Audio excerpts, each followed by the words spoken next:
Welcome to STEM Talk. STEM Talk. STEM Talk. STEM Talk. STEM Talk. STEM Talk.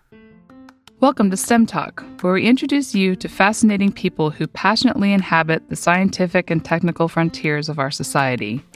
Hi, I'm your host, Dawn Kernagis, and joining me to introduce today's podcast is the man behind the curtain, Dr. Ken Ford, IHMC's director and chairman of the Double Secret Selection Committee that selects all of the guests to appear on STEM Talk. Hi, Dawn. Great to be here with you. You and Tom Jones had a great discussion with NASA Ames astrophysicist Natalie Batalha. Absolutely. And as I recall, Ken, weren't you also at NASA Ames at one point? Indeed, I was there in the late 90s.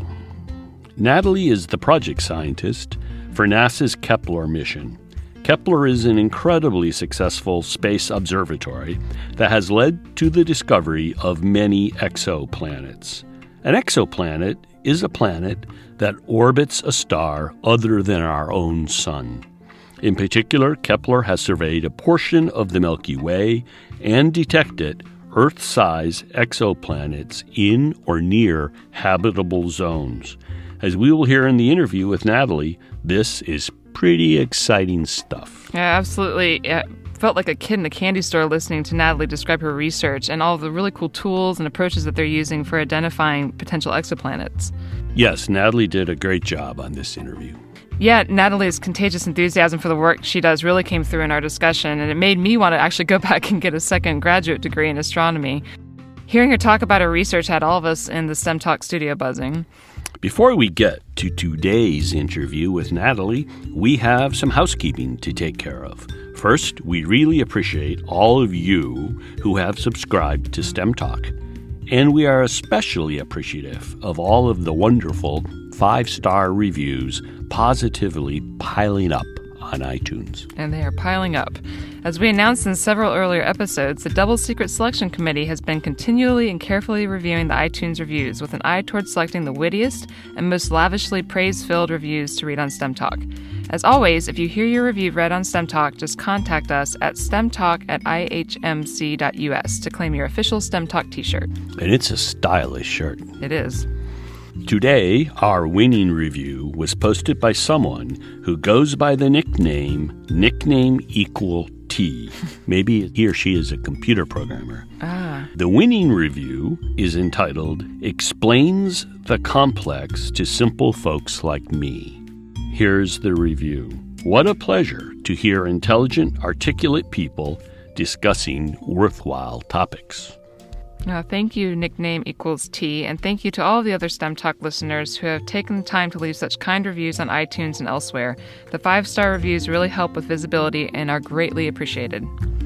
Okay, now on to today's interview with Natalie Batalha. Dr. Natalie Batalha is an astrophysicist at NASA Ames Research Center and the project scientist for NASA's Kepler Mission. She holds a bachelor's degree in physics from the UC Berkeley and a doctoral degree in astrophysics from UC Santa Cruz. She served 10 years as professor of physics and astronomy in the classrooms of San Jose State University before joining the astrophysics branch of the Space Sciences Division of NASA Ames Research Center. Dr. Batalha has been involved with the Kepler mission since the proposal stage and has contributed to many different aspects of the science of exoplanets, from studying the parent stars themselves to detecting and understanding the planets they harbor. In 2011, Dr. Batalha was awarded a NASA Public Service Medal for her vision in communicating Kepler science to the public and for outstanding leadership in coordinating the Kepler science team. In 2015, she joined the leadership team of a new NASA initiative dedicated to the search for evidence of life beyond the solar system, the Nexus for Exoplanet System Science, which brings teams from multiple disciplines together to understand the diversity of worlds and which are most likely to harbor life. STEM Talk. STEM Talk. STEM Talk. STEM Talk. Hi, this is Dawn Kernagis, and welcome to STEM Talk. Today, joining us, we have Natalie Batalha from NASA Ames. Natalie, welcome to the podcast. Oh, thank you so much. I'm so happy to be here. And also joining us today, we have Tom Jones. Tom, welcome. Thank you. It's good to be with my IHMC friends and to meet Natalie for the first time. Looking forward to our talk. Yeah, absolutely. So, Natalie, let's just get started off with your background. You've been an astronomer for a couple of decades and heavily involved now as the project scientist for the Kepler Space Telescope mission. Can you tell us about how you got interested initially in astronomy? Oh, goodness. Well, I was a late bloomer. When I went to college, I wasn't planning on doing astronomy or physics or really even science at all. I started out as a business major. And I didn't change my career path until maybe the latter half of my undergraduate career. I started taking some science classes just because I was interested. And, actually, because in my second year of college, I asked myself the question, if I could do anything, what would it be? And the immediate answer that came to me was work for the space program. And so that's what inspired me to take a physics class. I was already taking higher math to support my business degree, but also with the idea in mind that I would work in technology somehow, maybe bridging the business world with the tech and science community. So I was taking higher math, but not science. So I took my first physics class, and it just blew me away. I just loved it. And so that's what kind of started me down that path. And then one summer, I guess it was after my third year in college, I got an internship. I started applying for internships, and I got this one at the Wyoming Infrared Observatory in Laramie. And, even while I was there at that internship all summer, I kept telling my research advisor, I'm not like these other kids. I'm really not planning on getting a PhD or being a scientist per se. I'm just here because I love learning and I'm interested in science and technology. But something really important happened that summer, and then the following year as I continued research at Berkeley, where I was an undergrad, I experienced the scientific method and the thrill of discovery. And I was hooked. I mean, that just unequaled anything I'd experienced up until that point. So really seeing how the scientific method plays out and having that privilege of discovering something or seeing something for the first time that no other human has ever seen was just really thrilling. And that's what started me down the path. Yeah, absolutely. And you said something really important happened that summer. Can you expand on that, or is that a personal thing? No, what I meant was just having that opportunity to experience the scientific method and discovery. I mean, I was given a problem to work on, and by the end of the summer, I had made significant progress and solved a very technical problem, and that was very gratifying. So that's what I meant when I said I experienced something very important. It was that thrill of discovering something and solving problems. Absolutely. I always say that science is just a different form of exploration. So the excitement is there, whether it's physical exploration or mental exploration that you get with research. Absolutely. You did your postdoc in Rio de Janeiro. Can you tell us a little bit about that? Yeah, sure. Well, when I was an undergrad at Berkeley, I met a postdoctoral researcher from Brazil, and he became my husband. Oh. He's my future husband. That's where I met my future husband. And so he was funded by the Brazilian government to do research in the United States. And part of that agreement was that when the fellowship finished, he had to return to Brazil.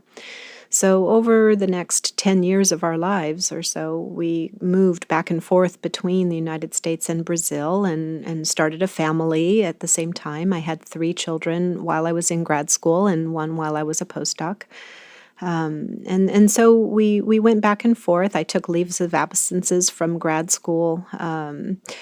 And part of that was, we went back to Brazil right as I was finishing my doctoral dissertation, and so I decided to do my first postdoctoral fellowship down in Rio as well. So that connection to Brazil is pretty extensive then. Oh, yeah, absolutely. Absolutely. It was wonderful working in Brazil with the teams there and the facilities and having access to the telescopes in the Southern Hemisphere. Was really a great experience for me. Yeah, and tell us a little bit about the southern sky. Oh, goodness. Well, we lived in Rio de Janeiro, and at one point, for a few years actually, while we lived down there, we lived on the side of a mountain that overlooked the ocean. And the coastline in Rio runs more or less east-west, actually. And so our windows facing the ocean were looking south. And so I had a view of the Southern Cross and Alpha Centauri out my window, and the Milky Way galaxy cuts through that part of the sky as well. So it was really a spectacular part of the sky, and the last thing I saw before going to sleep each night was the Southern Cross and Alpha Centauri. So that made a big impression, and it's something that I've been reflecting on recently after the discovery of a planet orbiting Proxima Centauri.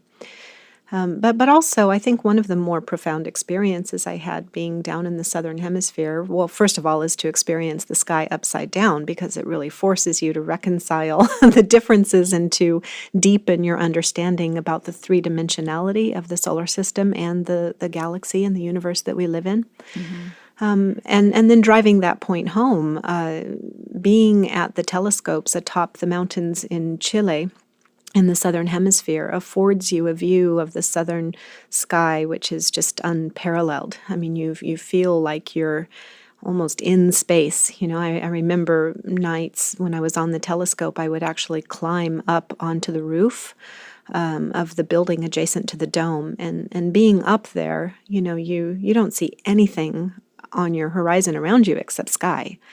And I would lay down on the roof and just look at the sky. And there's so much to see, The Milky Way down there is spectacular. You can see the large and small Magellanic Clouds. You can see the Bok globules, the Coalsack Nebula, and then, of course, the ecliptic as well, the planets that are along the ecliptic and the moon. And it just gives you this really, really intense feeling of three-dimensionality to the galaxy that's difficult to experience otherwise. Most of the time we look up at the sky and we just think of it as like a dome over our head, kind of a flat dome. But, being there and looking at the sky a lot and understanding kind of my place within the solar system, it really does give you that sense of three-dimensionality, and almost as if you're, in space to some degree. So that was really wonderful. Yeah, it does. It echoes, I think, the views that I saw from the space shuttle. But I think Natalie had a better view. Actually, she didn't have a window in front of her, so that's phenomenal. Yeah, right. Well, and your other good view is looking down. Oh, that's true. Yes, the Earth is just a treat every time you look out. Yes. So you looked out of the universe from Chile, and then eventually you've wound up now as an exoplanet researcher. And we should tell our listeners, an exoplanet is a planet basically that orbits a star other than our sun. So how did you get involved in exoplanet searches? What did you find fascinating about that topic? And how did you get into this hunt for other Earths? Yeah, interestingly, well, most of the early scientists that got into exoplanet discovery, detection, characterization had a similar path. And I should say that the way that we detect planets to large degree is indirect. We infer the existence of a planet orbiting another star by taking an observation of the star itself and seeing some peculiarity that's due to the presence of a planet. And then we infer the existence of that planet. And so the very first people that were discovering planets were people that were experts with regards to the stars that they orbit. And I was no exception. My doctoral dissertation was studying magnetic features on stars like our sun that are younger, kind of teenage suns. So I was looking at magnetic activity, sunspots. In fact, I was mapping the equivalent of sunspots, but on other stars like our sun, but younger. And so, now fast forward, I was a graduate student, actually, with some data from the Keck 10-meter telescope, which had just come online, and it was very valuable data. And as a result of analyzing that data, I got invited to a conference in Florence, Italy. While I was a graduate student, I was a third-year student, and it just so happens that's the conference where Michel Mayor announced the discovery of the very first exoplanet orbiting a normal star, 51 Peg B. I had no idea as I was sitting in that audience how much the course of my life would be changed by that discovery. But as the years wore on and I got my doctoral dissertation and I entered my first postdoc, I became aware of a fellow by the name of William Barucki who was proposing a new detection method of exoplanets that would be sensitive to Earth-sized planets.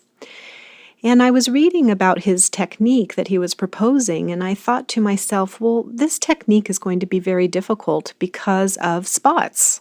And that's something that I was an expert in.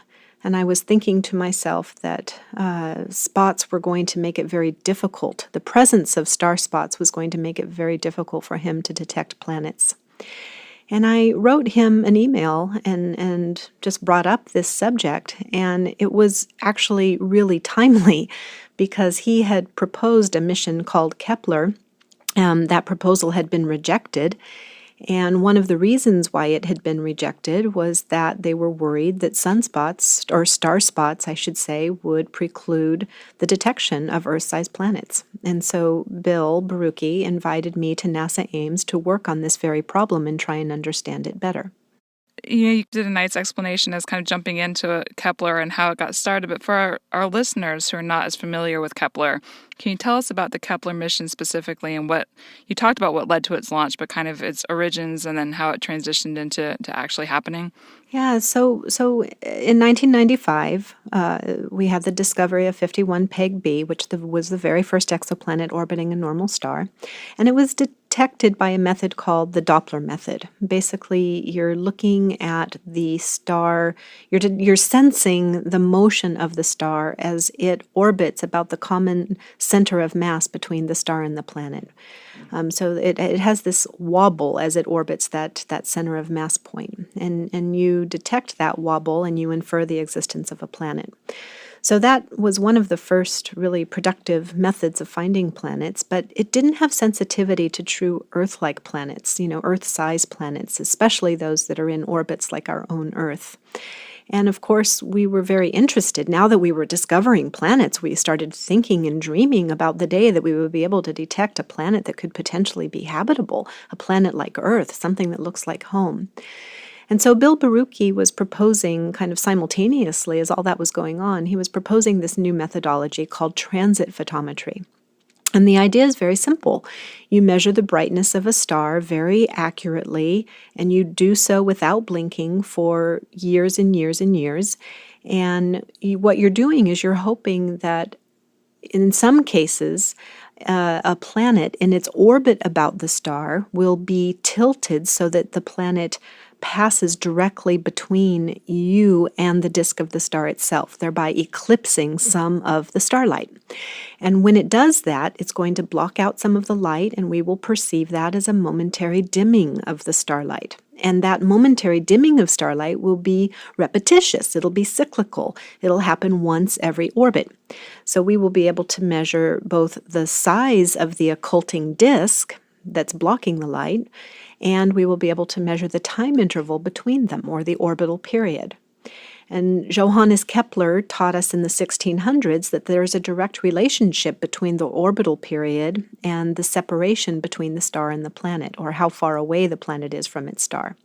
And that would tell us something about how much energy the planet is receiving, how warm it might be on the surface, and whether or not that planet could potentially be amenable to life as we know it. So this method was being proposed actually as far back as the 1980s. Bill Barucki proposed this mission 5 times. It was rejected 4 of those times and finally successful on the 5th try. So that's basically what the Kepler mission is. And the reason that it was so exciting and novel is because the transit methodology had the potential to detect a planet as small as Earth in an Earth-like orbit. So it does sound like a very tough technical job to try to detect a distant planet, just passing in front of the point of a star out there in the universe. Can you tell us about how hard this is by giving us some analogies? How much of the light dimming are we actually talking about? Yeah, it's very, very small. That's right.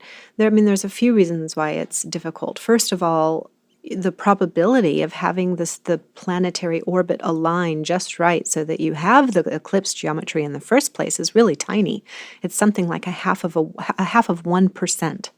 So in order to make it work, you have to observe lots and lots of stars. The second reason why it's difficult is because the amount of dimming of light you're trying to detect is very small.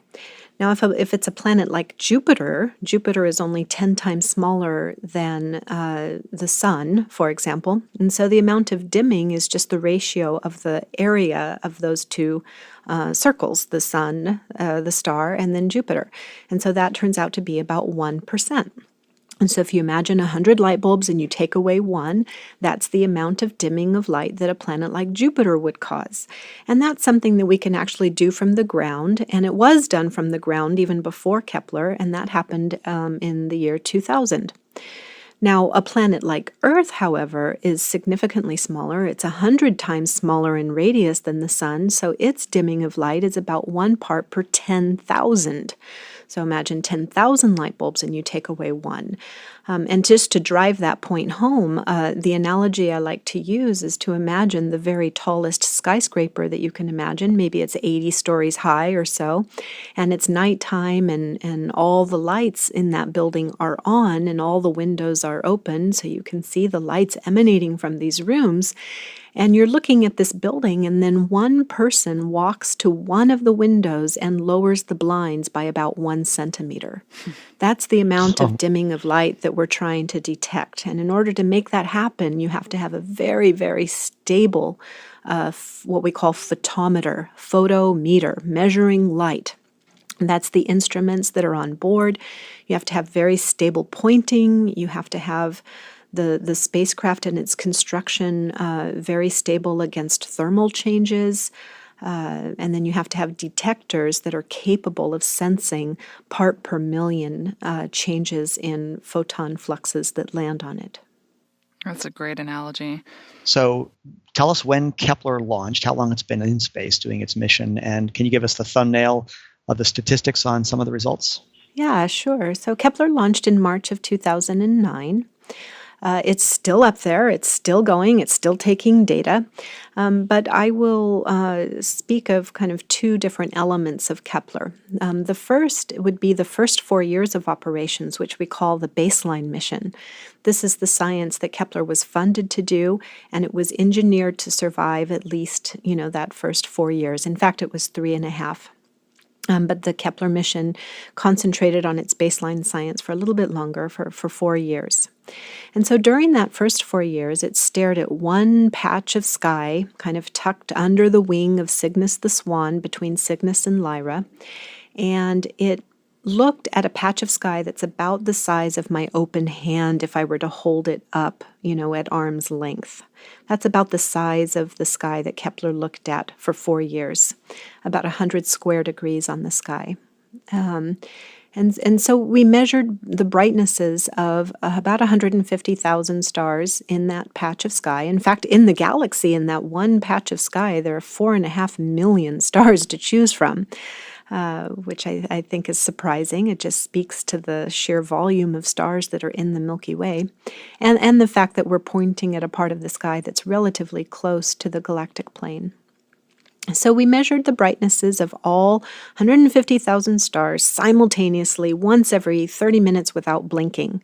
And we did that for 4 years. And the idea, as I said, was to look for these periodic dimmings of light that occur due to a planet eclipsing its host star. So in that first 4 years of data, we're actually still analyzing it. We'll be finishing up next September, so we have about a year left. But we've already learned quite a bit. First of all, we've discovered over 4,000 periodic transiting planet candidates. So a huge number of planets.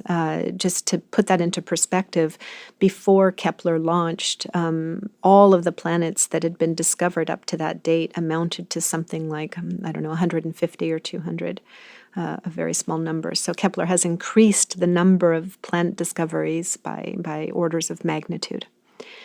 Of those 4,300 or so, I call them candidates because, in fact, there are astrophysical signals in nature that can mimic the transit of a planet, can mimic a periodic dimming of light. It turns out that they're very infrequent, something like 5%, 5 to 10% maybe, of all the Kepler discoveries will turn out to be these mimics. But nonetheless, we do go to some trouble to do ancillary observations that help to increase our confidence that these are bona fide planets and not some other astrophysical signal. And that's been done for, as of today, 2,331. So over 50% of the signals that Kepler has detected have actually been confirmed to greater than 99% likelihood that the planet interpretation is the right one. And this, this treasure trove of exoplanet discoveries has taught us that nature is incredibly diverse. I mean, we have found worlds that we couldn't have imagined even existed. We have found planets that we don't have in our own solar system. We have found lava worlds, worlds that are orbiting 10, 20, 30 times closer to their star than Mercury is to our own solar system, so close indeed that the day side of the planet is hotter than the temperature required to melt iron, let alone, silicate rocks. These worlds have oceans larger than the Pacific Ocean, but they're made of molten rock or lava. So we call these lava worlds. We see worlds that are disintegrating before our eyes, really actually breaking up because they're so heavily irradiated by their parent stars. We see planets that orbit not one but two stars. So when you look up in the east, you see not one but two stars rising in the east, setting in the west. We see planets that are old as the galaxy itself, which was a huge surprise. We thought that the galaxy needed time to have more supernovae enrich the galaxy and the interstellar clouds that stars form out of in order to have the building blocks available for planets. And the list just goes on. In fact, I should say that the most common planet known to humanity, and if you look at the sample of planets that have been discovered to date, the one that is most common is a kind of planet we don't have in our own solar system. We call these loosely like super Earths or sub-Neptunes. In our own solar system, we've got the small rocky planets orbiting close to the sun, and we've got the big gas giants orbiting far from the sun, and there's not anything really in between. And yet we find that those are the most common types of planets that are out there in the galaxy. And so it's really a mystery as to what they're made out of and what their geology is like and what their atmospheres are like. And that's these super Earths and sub-Neptunes. So there's a huge diversity of planets. Natalie, that's absolutely fascinating. And speaking of these incredible findings through Kepler, you also led the analysis that led to the discovery of Kepler 10b, which is the first rocky planet outside of our solar system. That's a very exciting finding. So can you tell us a little bit more about Kepler 10b and what led to its discovery? Yeah, absolutely. This was very exciting for us. So you launch a space telescope, and the first thing you do is you commission the instruments. And all that means is that you do a series of tests that make sure that your instruments are performing as you expected. After you put an expensive instrument on a top of a rocket of explosives and you blast it out into space, you want to make sure that everything's still working as you expect. And so that's the commissioning period. And so as we were winding down the commissioning period, we took 10 days to take some data that was kind of like what we expected to take during normal science operations. And so that first 10 days of data during the commissioning period gave us a first look of what to expect. And as we were examining that data, the signal of a transiting planet popped out at us. And it was the signal of a planet that's now known as Kepler 10b. We saw it right away. We didn't have to do any fancy analysis. Computer analysis. We didn't have to do any fancy number crunching because it was visible with the naked eye in the data that was coming right off the pipeline. And it occurred with a periodicity of about 20 hours. So we knew it was a planet that would have to be orbiting very, very close to its host star, which means it would be very hot. But the transit depth, that is how much light was being dimmed, was almost comparable to what you would expect from an Earth-sized planet orbiting a sun-like star, that 1 part per 10,000. So we knew it had to be small. So this was really exciting. I mean, right out the gate, Kepler was just performing spectacularly, and we already had this really interesting candidate to follow up on. And so we did. We put in proposals to take ground-based observations immediately, primarily with the Keck 10-meter telescope. And so Jeff Marcy and his colleagues were leading that effort. They started taking what we call spectroscopic data in order to measure the Doppler effect and see if they could find a Doppler wobble that would allow us to measure the mass of the planet. With Kepler, looking at the transit photometry, looking at the dimming of light, that tells you something about the radius of a planet. Whereas the Doppler method that measures the amount of gravitational tug from a planet, that method gives you the mass. And if we could get both the mass and the radius, then we would be able to calculate mass per unit volume or density. And so that's what we were hoping to do. But even if this planet, we were predicting that the radius of the planet would be about 40% larger than Earth. So 1.4 times the radius of the Earth. And if you assumed that all of that was made out of, Earth-like rock, you could predict what the Doppler wobble would be, and we knew it was going to be really tiny. It was right on the border of what the Keck 10-meter telescope was going to be able to do. But we hammered away. We took many observations, and already by the end of, I would say, maybe the beginning of 2010, I got, maybe that spring of 2010, I remember getting an email from Jeff where the signal, that 20-day periodicity of the planet, of the orbit, was already starting to appear in the Doppler data. And so it was then around spring of 2010 that we knew we'd probably be able to get a Doppler mass. And indeed, by the end of that observing season, we had nailed it at like 4.5 times the mass of the Earth. So when you take the mass and the radius together and you calculate the density, you end up getting a density that is consistent with an Earth composition. And that's what told us that this was a rocky planet, not something that had a lot of hydrogen, helium, or light molecules. It was not something that was like a big giant comet ball or like a scaled down Neptune or anything like that. This was a rocky planet with an Earth-like composition.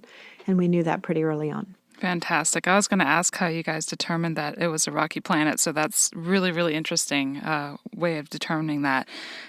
So what else do we know about what it's like on Kepler 10b? Well, Kepler 10, the system was special for another reason. The star, the host star that it orbits, first of all, it's almost exactly like the sun in temperature, radius, and mass. The only distinction is that it's a little bit older. It's probably something like 8 to 11 billion years old, as opposed to the 4.5 billion years that our own sun has. But the other thing that made this so special is that the star is relatively bright. It's about 500 light years away, and it's a G-type star like our sun, and it's relatively bright on the sky. And it's actually bright enough that the Kepler data has good enough precision to be able to do an analysis that we call astroseismology. And it is literally seismology. You're looking at waves propagating through the star, and they manifest themselves as a ringing on the surface. And that ringing on the surface makes the brightness fluctuations change at a very rapid pace with very small amplitude. And scientists know how to analyze that. And from the analysis of this ringing of the star, you end up getting information about the interior structure of the star in the same way that we do with earthquakes on Earth. They probe the interior structure of the Earth, and we're doing the same thing for stars. And we could do that for Kepler 10. And it gave us exquisite accuracy of the mass and radius measurements for the star itself. It also gave us an independent measurement of the age of the star. And so all of that to say that because we had such high accuracy on the star properties, we also had high accuracy on the planet properties. In other words, we knew the radius and the mass of the planet Kepler 10b with also very, very high accuracy, and that made it very special. And so, we can say that we know how much energy the planet is receiving. We can model the geology, and we can ask questions like, okay, given a planet that has the composition like Earth, which we know because of its average density, and given that it's, approximately 10 billion years old, and where it's orbiting, how long would it take for a planet like that to lose its internal heat? That internal heat, for example, is what drives plate tectonics and volcanism and all those kinds of things.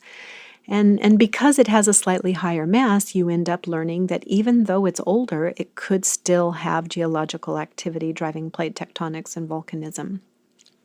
So those kinds of questions, we can ask ourselves, and we can imagine in great detail what this planet might be like. It's amazing what kind of data that you can collect and how that can be extrapolated into determining what we know about these planets. I just thought of one other thing. The brightness is also, the brightness that we measure from this system is also changing with the orbital phase.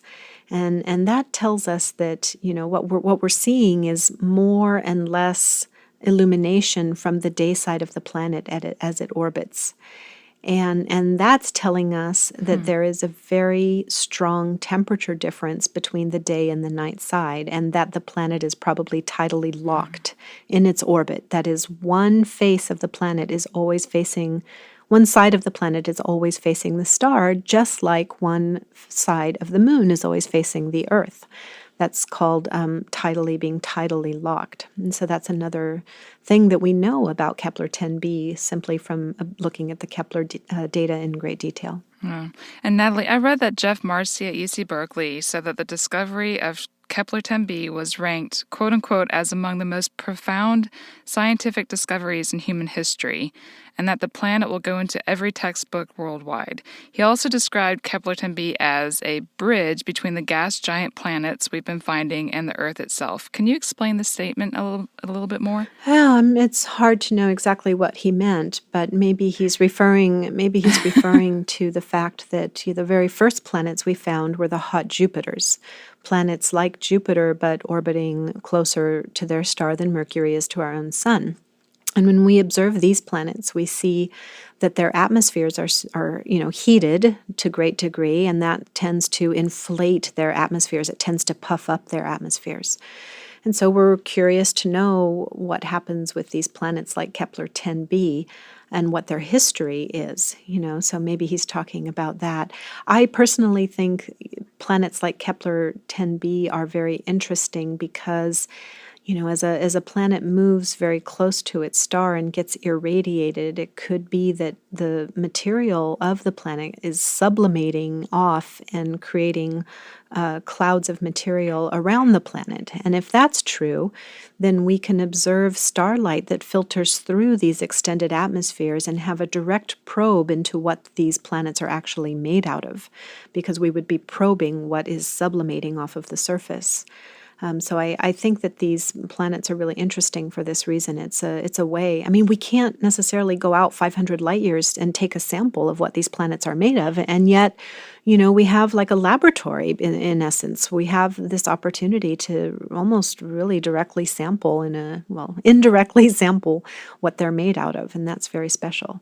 So the lava planets present that opportunity, also the disintegrating planets, of course, because they're breaking up in real time, and we see in the Kepler data evidence of something that looks like a cometary tail that's streaming off of these planets that are disintegrating before our eyes. And so there must be a way to leverage that and use it to our advantage in order to probe their compositions.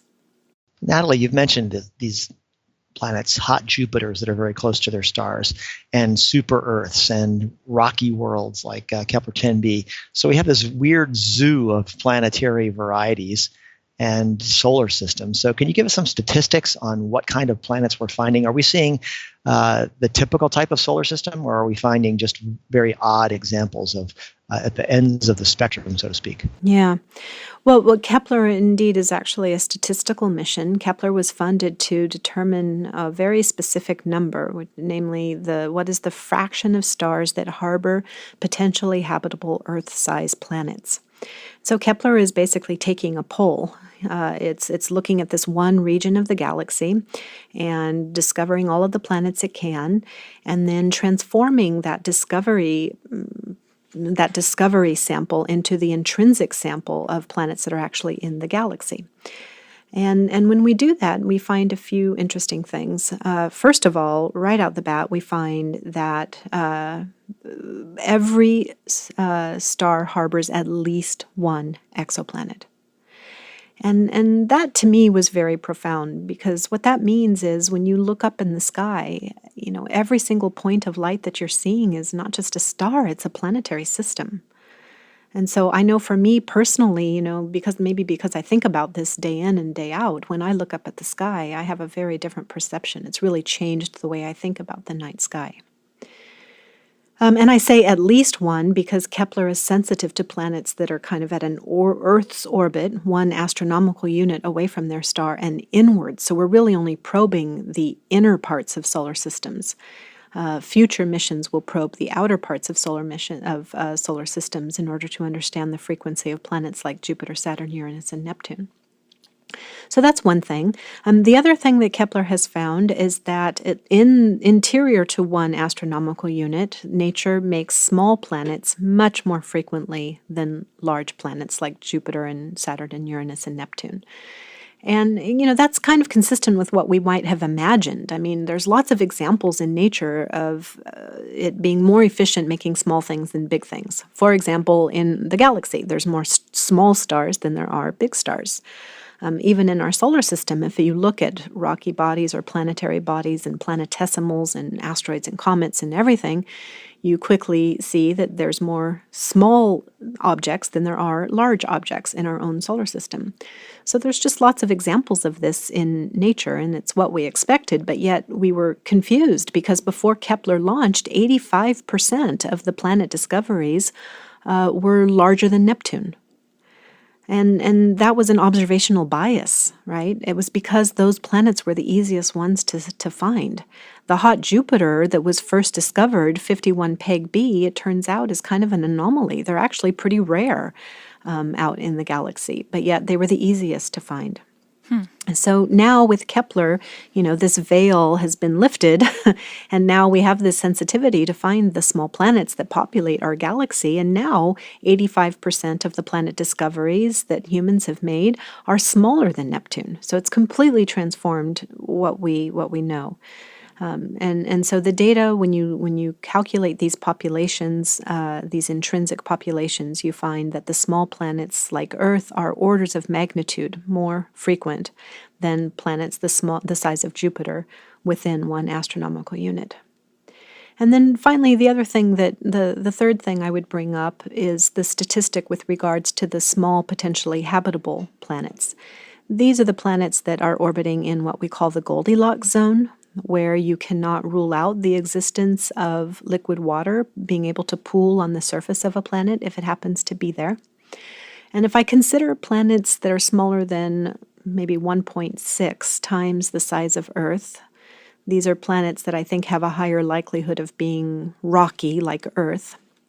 I can ask myself the question, how far out do I have to look, given the statistics? How far out do I have to look before I find one of these potentially habitable small exoplanets?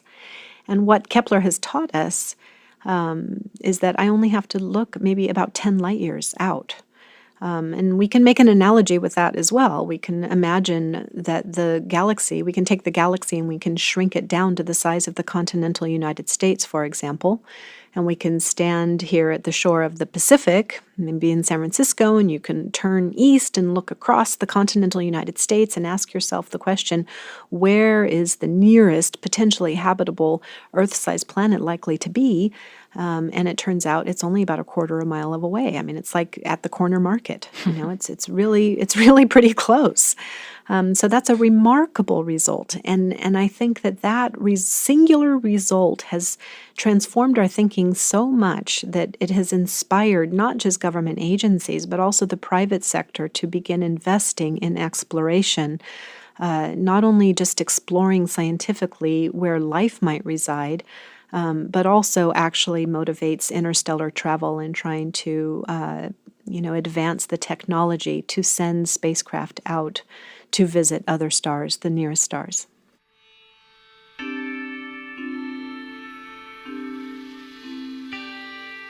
STEM Talk is an educational service of the Florida Institute for Human and Machine Cognition, a not-for-profit research lab pioneering groundbreaking technologies aimed at leveraging and extending human cognition, perception, locomotion, and resilience. So Kepler's doing its job. It did that for 4 years, staring at all these stars. Certainly, it must have gotten anomalies that it detected where you saw dips in the light that were not recurring or irregular. Did those occur very frequently? Are they very common? And what might cause those transients or anomalies? Yeah, that's a great question. We did actually, right in the beginning, we saw some things that looked like eclipses. You had a dimming of light, but they didn't repeat, strictly speaking, like a normal Keplerian kind of orbit would, as you would expect it to. And the very first ones that we saw, they turned out to be like triple star systems, where you have complex gravitational interactions between multiple bodies. And so the eclipse times would not be perfectly regular, and oftentimes they would look really weird. You would have multiple eclipses of not just one star, but the other star in the system, and how long the eclipse lasted depended on where things were in their relative orbits. Sometimes you had a star moving in the same direction as the object that was eclipsing the light, and sometimes it would be on the backside and moving in the opposite direction, and that would make the eclipses be of longer or shorter duration. So these were really weird systems, and they required very advanced dynamical modeling in order to sort out what the masses of the bodies were that were involved and what their orbits were.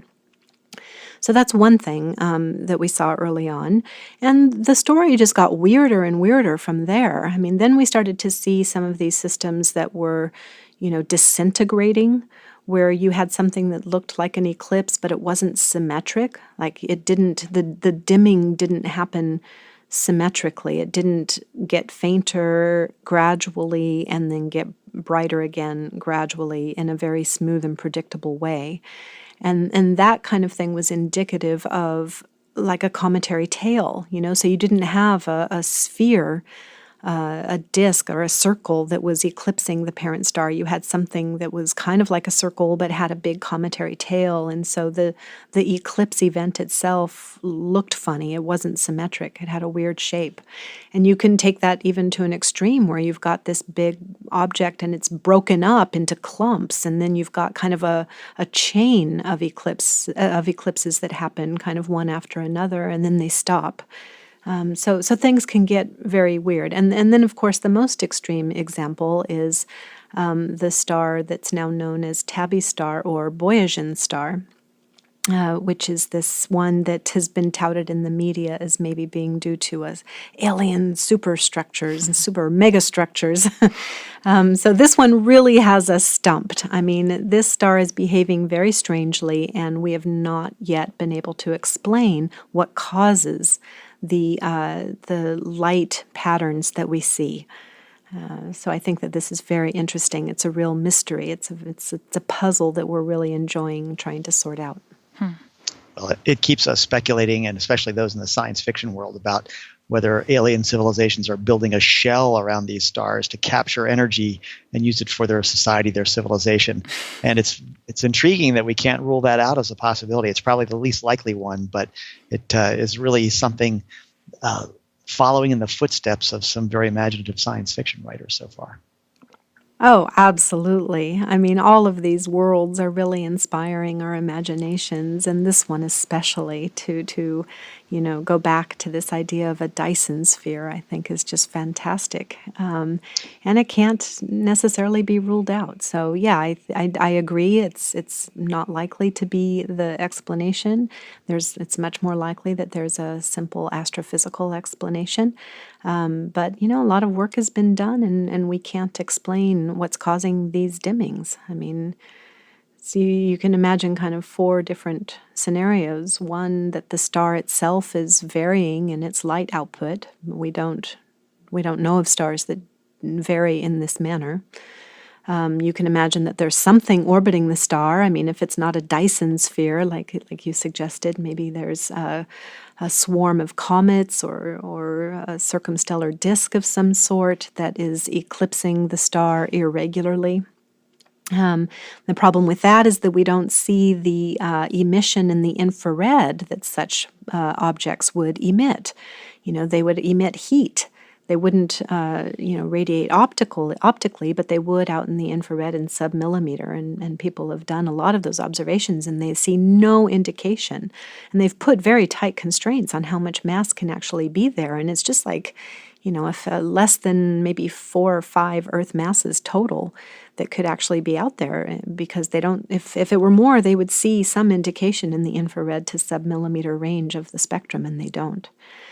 Also they've looked at spectroscopy of this star to see if it's wobbling, to see if it's orbiting about some other common center of mass that might be indicative that it has a stellar companion or a large planet orbiting it, and you don't see anything.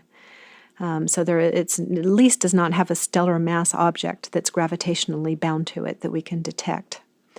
Another class of solutions is maybe there's something between us and the star. Maybe out in the galaxy there's some kind of interstellar cloud or globule or something, and it just so happens that it's perfectly aligned with the star itself. And so something in the foreground between us and the star is actually obscuring some of the starlight. So you just kind of keep going, and you keep doing observations to rule out various scenarios with higher and higher precision, and until you can sort it out. And that's what's being done now. Well, you've mentioned the fact that you've used Kepler with the transit method, and then you confirm planetary detections by using the radial velocity or Doppler shift methods. Are there any other kinds of techniques being used to detect exoplanets, and how efficacious are they? What's the most promising? Well, there are 2 that come to mind. One is what I'd call microlensing. Microlensing makes use of a general relativistic effect whereby mass can actually bend the path of light. And so what you do is you look out into the galaxy and you look at regions where there's a high density of stars so that you have a higher probability that a background star will emit light that passes nearby a foreground star. And so what you're doing is you're looking for regions in the sky where there's a lot of confusion. You've got along your line of sight, you come very close to many, many, many stars. And so you look for these scenarios where the light from a distant background star passes so close to a foreground star that the general relativistic effect kicks in, and it actually bends the path of the light, and you would perceive a momentary brightening of the background starlight because of this sharp focusing or bending of light that the foreground star produces. And if you have a planet orbiting that foreground star as well, you're going to see a big brightening of light due to the star that it passes, and then a secondary, tinier brightening of light as the light from the background star bends around the foreground planet. So this is a technique called microlensing that has been used successfully. There are microlensing or planets that have been discovered by this technique already. I think a few dozen or so, maybe around 50 or so, if I remember correctly. And this methodology is going to be used quite a bit in the future. I mentioned earlier a future mission that is going to do a census of sorts, or maybe a poll is a better word, of the demographics of planets in the outer solar systems, kind of beyond what I would call the ice line in our solar system. And it's going to do that using this methodology of microlensing. Because microlensing is actually more sensitive to planets that are orbiting far away from their parent stars, whereas Kepler is more sensitive, or the transit method is more sensitive to planets that are orbiting close to their parent stars. So that mission is called WFIRST, and we expect it to launch in the 2020s, the mid-2020s. So that'll be very exciting. The second method I would mention is a method called direct imaging, where you really do, you do like the old thing in the cartoon of the astronomer. You point a telescope out into the galaxy and you take a picture of something. And the idea is that you would point a telescope to a star and you would suppress the starlight itself in order to see the very faint planets that are orbiting near it. And so you would actually see with your telescope the presence of a planet. You would collect light that's being either emitted from the planet or being reflected off of its surface, and you would analyze that direct light that's coming from the planet. And that's also been done, but for planets that are, like Jupiter-sized or larger and younger and hotter than our own giant planets. But this is really, I think, the methodology of the future and how we're going to find evidence of living worlds in the future, is with this direct imaging method. Well, what about the Kepler results and their implications for how planets form? Do we know something new about how solar systems form based on what Kepler's discovered? I think both Kepler and the other ground-based discoveries collectively are teaching us that the formation process is a dynamic process, and that planets, as they evolve, are dynamically moving around. And so we see these giant planets like Jupiter that are orbiting very close to their stars. We can't think of a way to build such a planet in situ. We think that those planets had to form further out and that they had to migrate inwards. And the way that you do that is you have that planet interact gravitationally either with other objects or with a disk, maybe a nascent disk, that was orbiting the star early on. And so we see evidence of this not just with the hot Jupiters, but we see it also with the absence of Neptune-sized planets that are kind of in that same orbital range. We also see planets that are interacting with one another so that their orbits are not perfectly periodic. And so Kepler has observed many multi-planet systems where you have not just one transiting planet, but you have 2, 3, 4, 5, even 6 planets orbiting the same star and transiting. And oftentimes in these scenarios, you measure the arrival time of a transit and you expect it to happen perfectly periodically. So you can predict when that transit is going to happen. And what we observe sometimes is that they happen a little too early or maybe a little too late. And the only way to explain that kind of timing is through a gravitational perturbation from a neighboring planet. And so we see this often, and it gives us direct insight into how planets are interacting dynamically. And it's really, opened our eyes to the dynamic nature of exoplanet evolution. The other thing that these systems teach us, there's something very characteristic about them that's different than the solar system.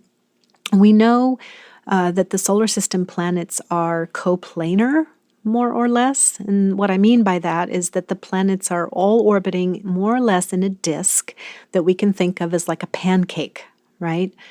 But there are small differences, actually, 1-2 degree small differences between planets' orbital angles of inclination, if you will.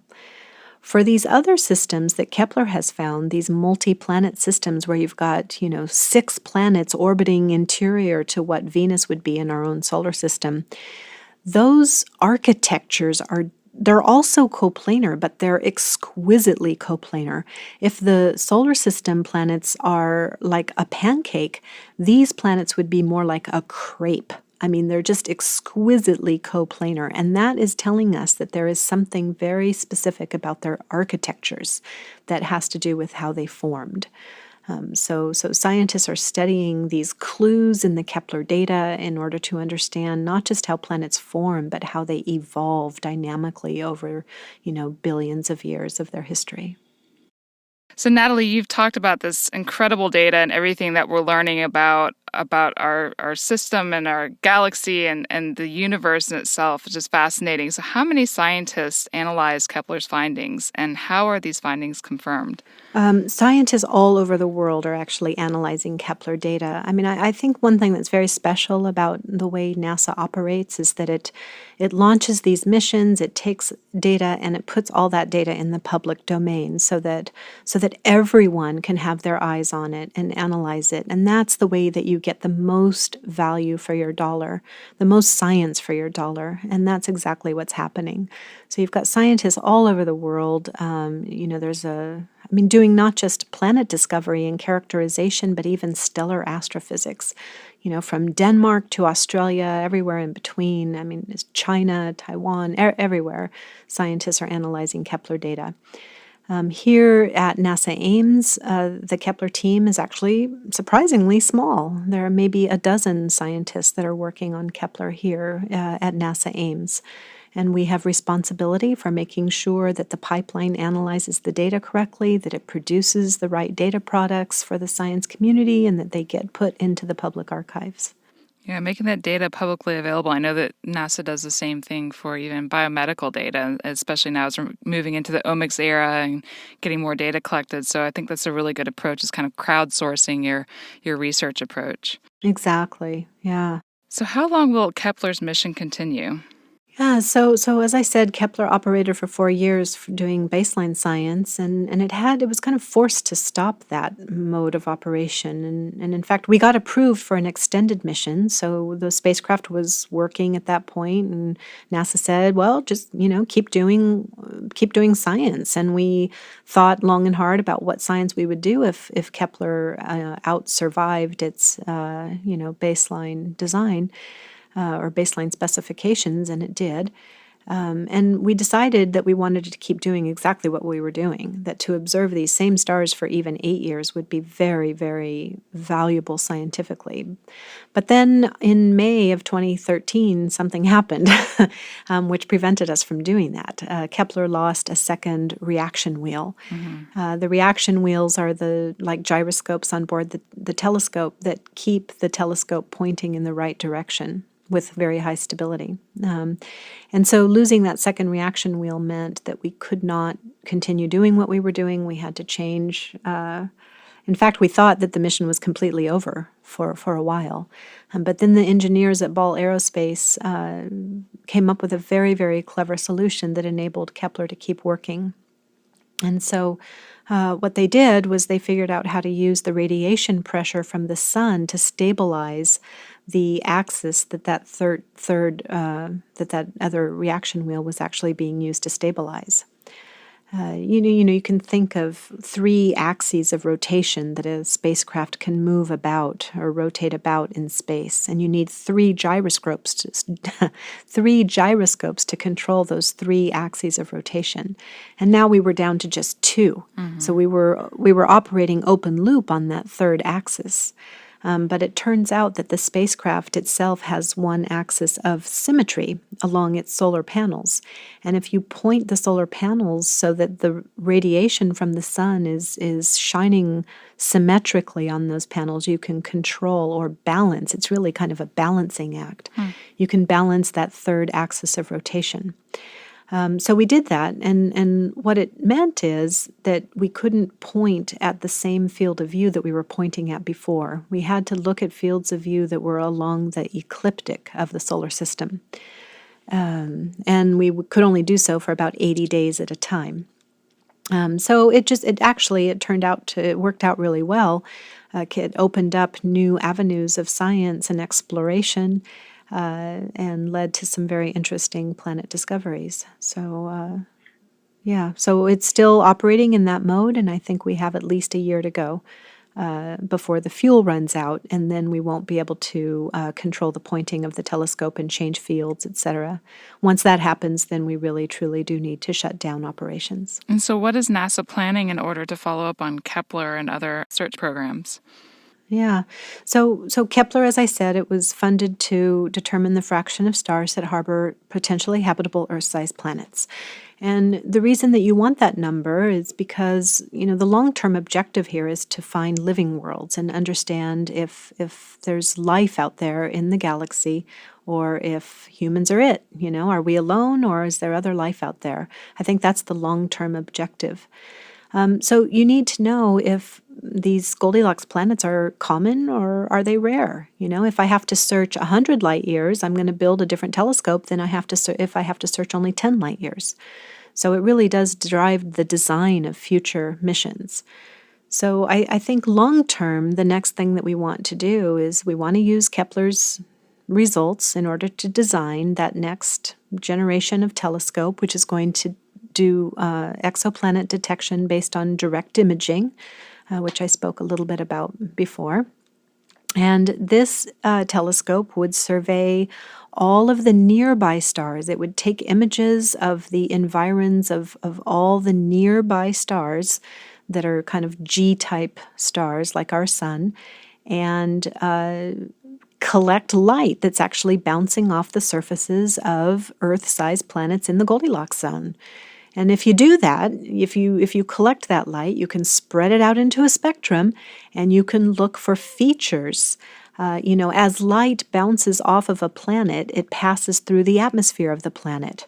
And it bounces off surface features. If light bounces off of ocean, it's going to absorb some light and reflect some light, and it'll do so differently than if that light's bouncing off of a desert or off of a forest, or different land masses.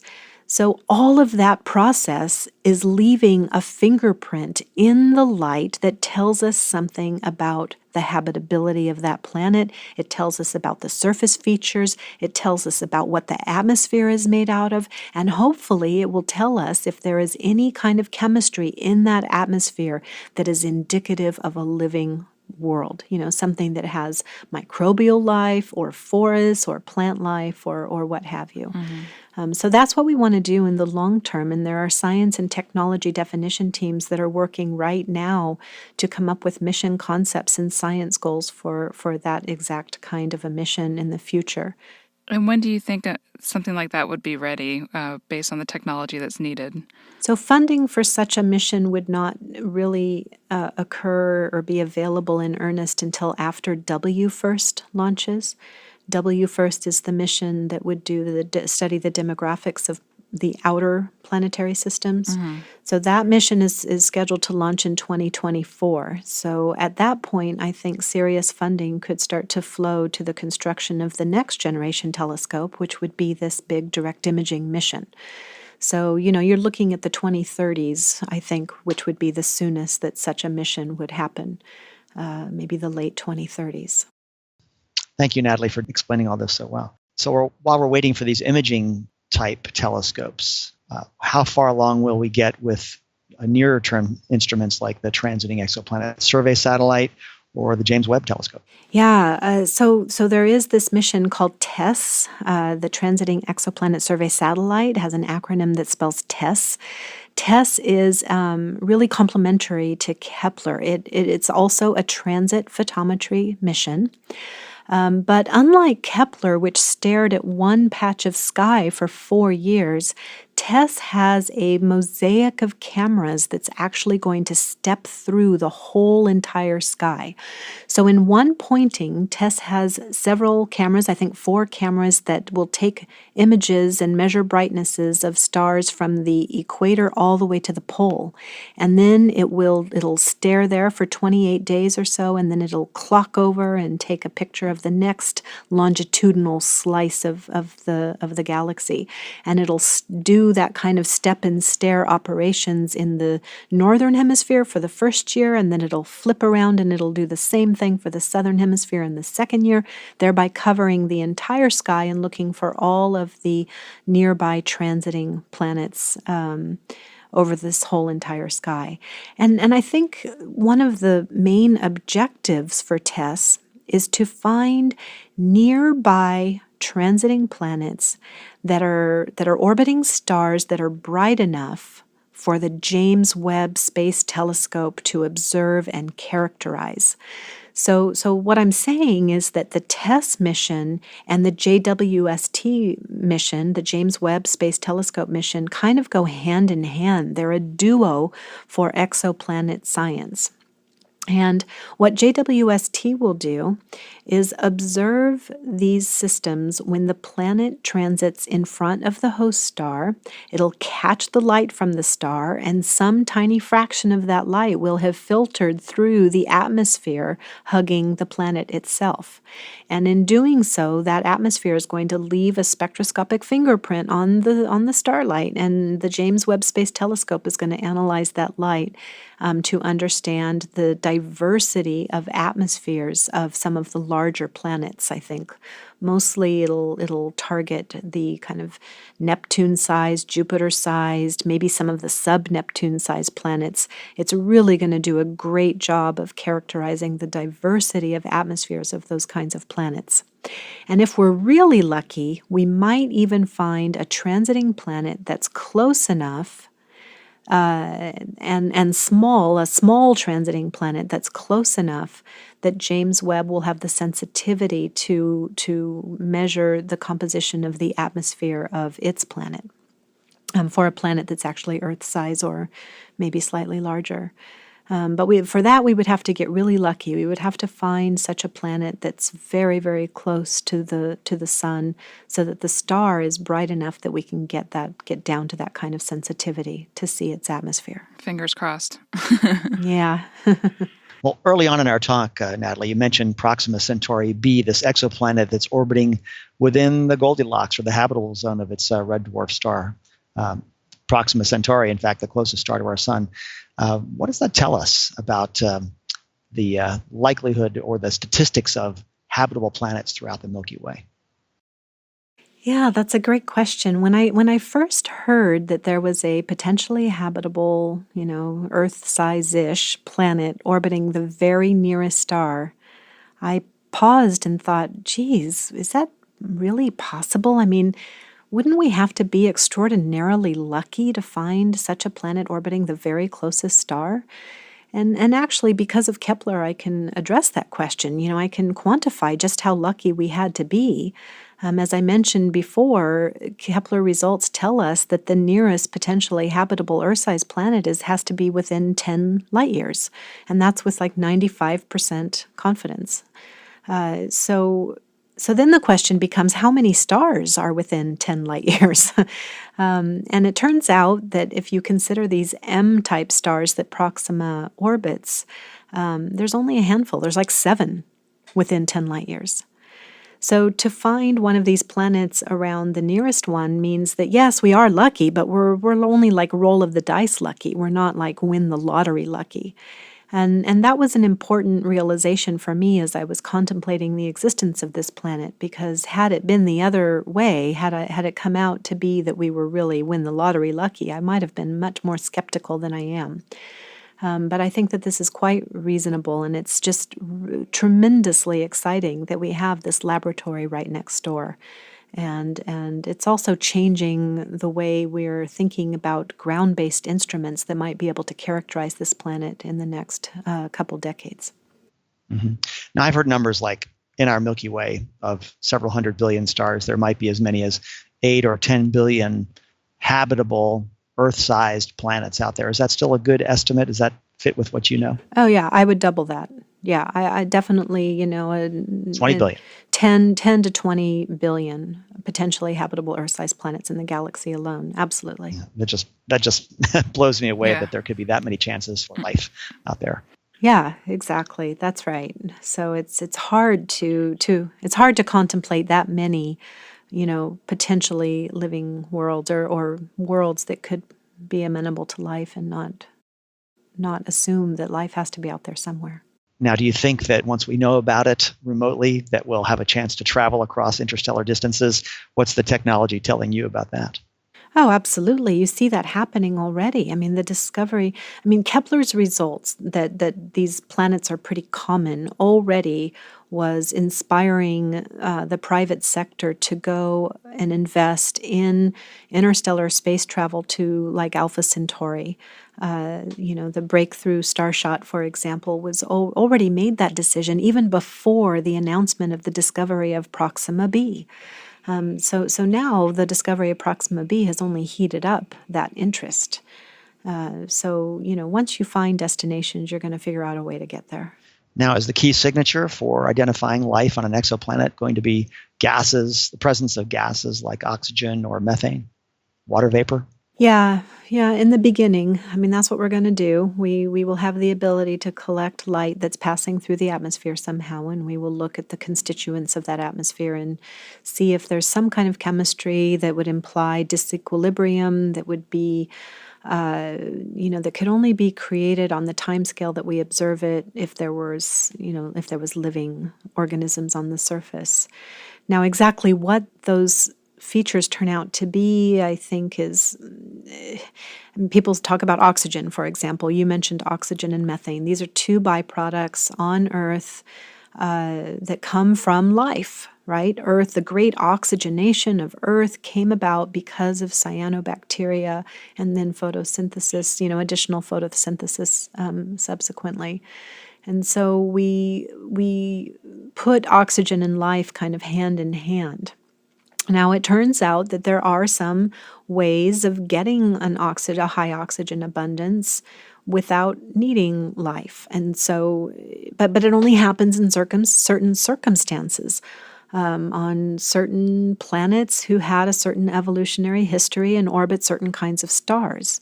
So what we will do is we will take these measurements and we will interpret them in their larger context. We will look at the properties of the star, we will look at the history of the planet, and we will interpret it accordingly. So we have to be careful. We have to understand and see the big picture. We have to understand all the different kinds of sources of potential false positives that might fool us.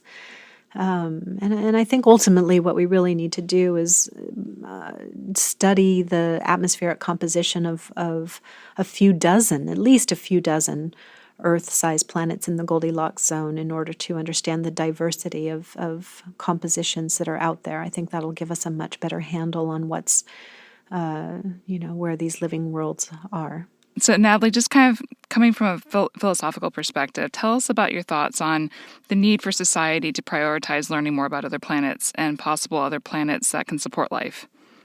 Yeah, this is a question I often get. Why are we doing this? Why are we investing in it?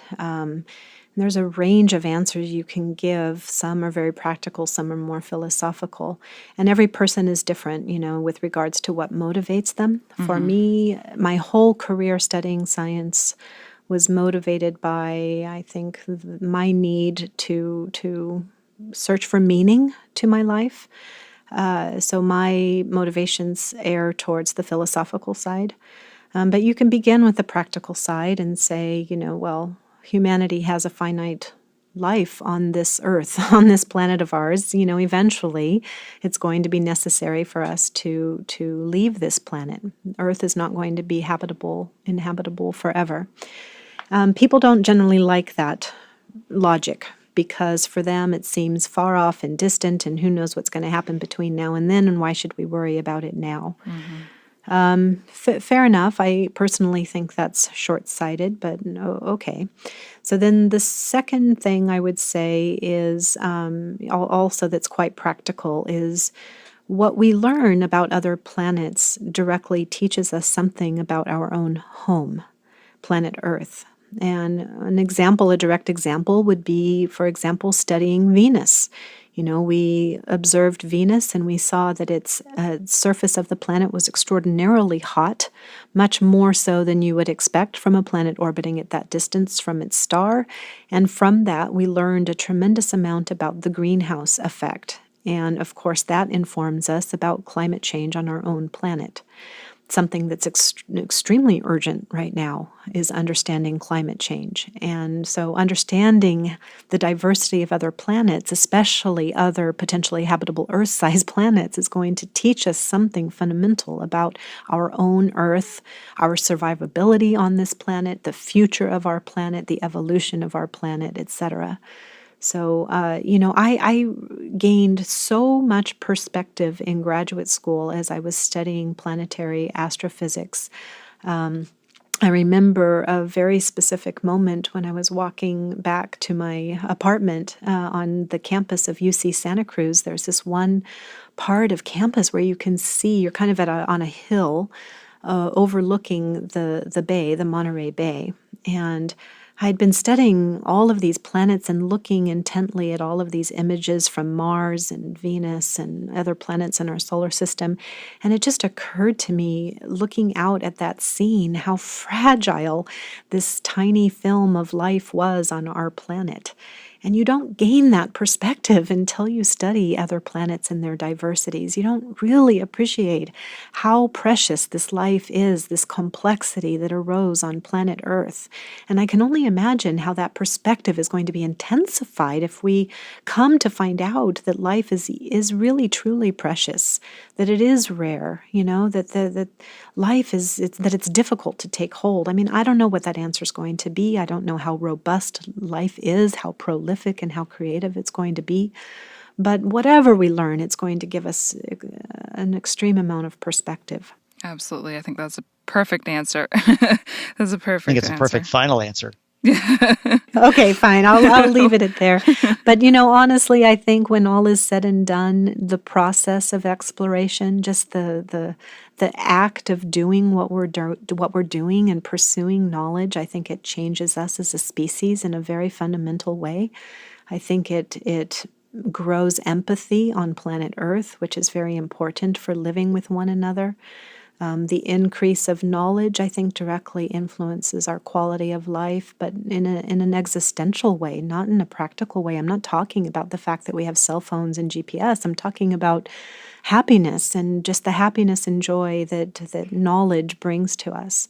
And I think it does lead to significant cultural evolution in the long run that is good for us as a species. And that's really fundamentally what motivates me. That's why science gives meaning to my life. Fantastic. And so probably another question that you get quite often. Do you expect that we will find intelligent civilizations in space through either Kepler's observations or work by other planet hunting teams? Right now, at this moment in time, we are working diligently to figure out how to recognize microbial life or any kind of life really, but just, through this disequilibrium chemistry in the atmospheres, etc. We just want to be able to recognize life when we see it. And when I listen and engage in that process, I'm really visualizing microbial life or plant life, maybe at the most complex level.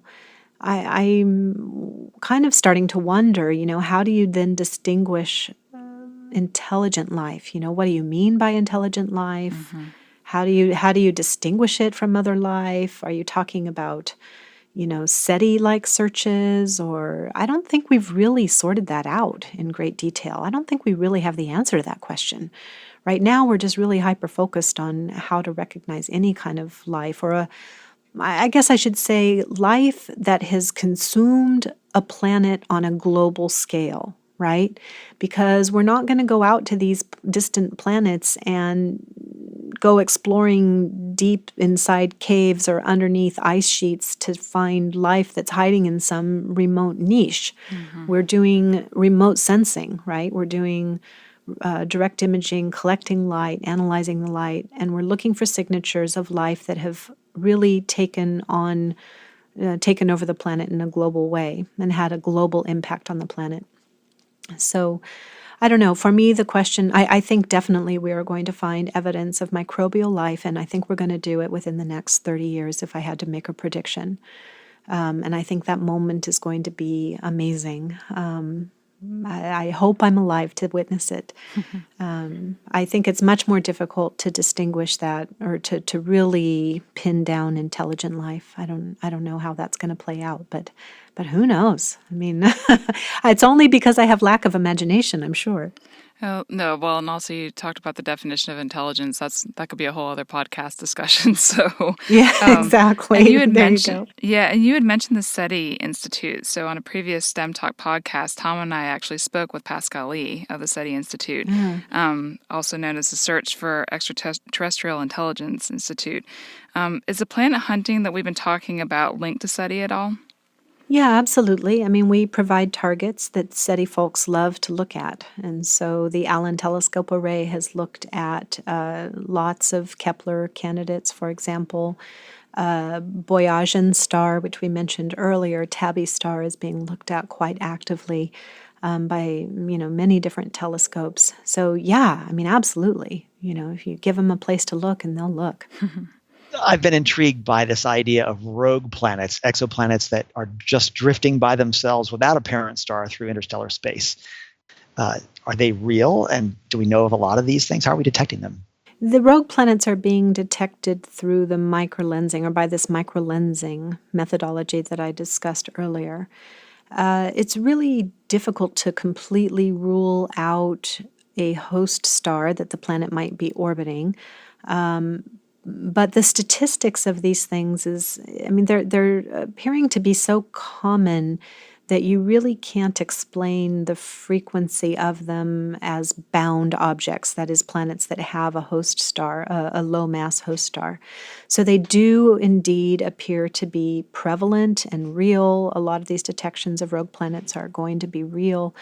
And in fact, if you look at the statistics, they might even be more common than planets that are bound to their host star. Right now, the statistics are saying that on average, every star has like 1.6. And as I told you before, right now, Kepler is saying that every star has at least 1.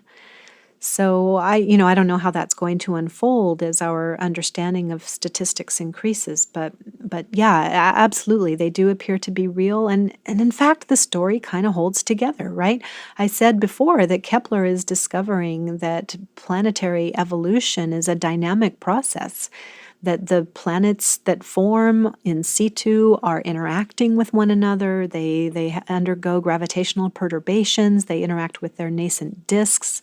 They move around, and in doing so, they can get themselves into unstable orbits that can result in a planet being ejected from the system altogether. And there are many different indications that happens. And so the existence of these rogue planets through the microlensing technique is not necessarily a surprise. Can we tell at all whether these planets are rocky or are they Jupiter-sized gas giants? Yeah, that's really tough. In theory, for some of the objects, you can get the mass. If you can measure the microlensing event from 2 different locations, you should be able to get the mass.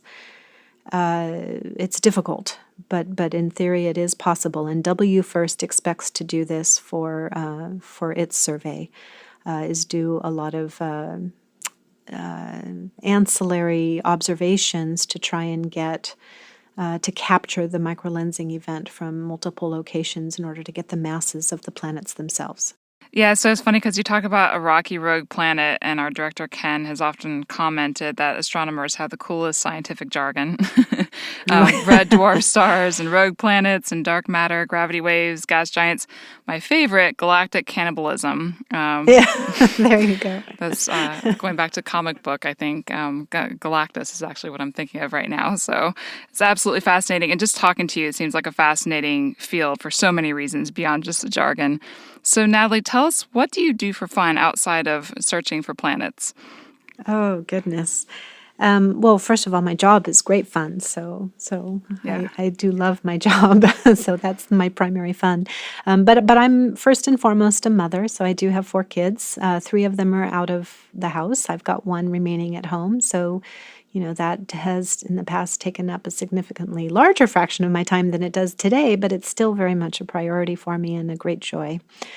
But besides being a mother and a planet hunter, I have lots. Oh gosh, time is short. There's not enough time to do all the exciting things that we would like to do. But I love to walk and to backpack and just to be in nature and to take that meandering, wandering, lingering kind of path that walking affords that allows you to see the world in a different way at a slower pace and with more detail. To notice things that you wouldn't notice otherwise. Just love to experience the amazing diversity and beauty of planet Earth. So I try to do that as much as possible. That makes sense, especially like you said, after the perspective that you've had based off of your career, then just being able to take in the little things that surround us. It seems like Exactly. It would be magnified that much more. That's right. You should see, I seem to accumulate quite a collection of rocks. But the other thing that I love to do, and my primary hobby, I guess, is growing grapes and making wine with my father, just as a hobby. We have about 500 vines of Cabernet and Tempranillos, and we make wine, and we're starting a very small olive grove of about 30 trees or so that we're trying to nurture and grow. So that's also a very great joy and is kind of in the same vein, working with the earth and just of having that opportunity to contemplate life and its robustness and its uniqueness and its how precious it is and all of that. So this is also a very special hobby that my father and I share. Can I suggest a label? Maybe it's Rogue Planet Red. Rogue Planet Red. Can I have that? Yeah, it's all yours. That's fantastic. Or Goldilocks. Something. Yeah, exactly. The Goldilocks line. Absolutely love it. And that just sounds like a perfect balance with everything else that you do. So would you have any suggestions for someone who's interested in a career in astronomy or in the field of exoplanetary astronomy? I would say, what I tell all young people is to do what you love and what gives meaning to your life. That's so important. Do what you love, not necessarily what you think is going to make you happy what makes you happy, not what you imagine is going to, give you success or money or make other people around you happy. And if that's the study of astronomy and the universe in any guise, that's wonderful. It's a fantastic career path. Don't think too much about what the future might bring. Do what you love, and it'll lead to some form of being able to get paid doing it. It might not be what you expect. It might not be a career in research or as a scientist, but it could lead to many other different things. I know people who studied science and math and astronomy specifically that ended up, pursuing degrees in art and are now, artists. They're the artists that render the images of Kepler planets and allow us to imagine what those planets might be like. Or they're the people that create the documentaries, or people that write poetry, or the science writers, or, the person who controls the spacecraft, or the person who processes the data. There's everything from digital signal processing to remote sensing to software engineering to systems engineering, but also in terms of writing and art. I mean, science. We hear the word science, we think of technology, but it's about exploration. It's about knowledge and exploration, and it touches every facet of our lives. So don't limit yourself and just think broadly and take it one day at a time. When I started, I had absolutely no serious thought that this was going to lead to the career that I have. At every moment, I thought that I'd be doing something completely different. But things have a way of working out.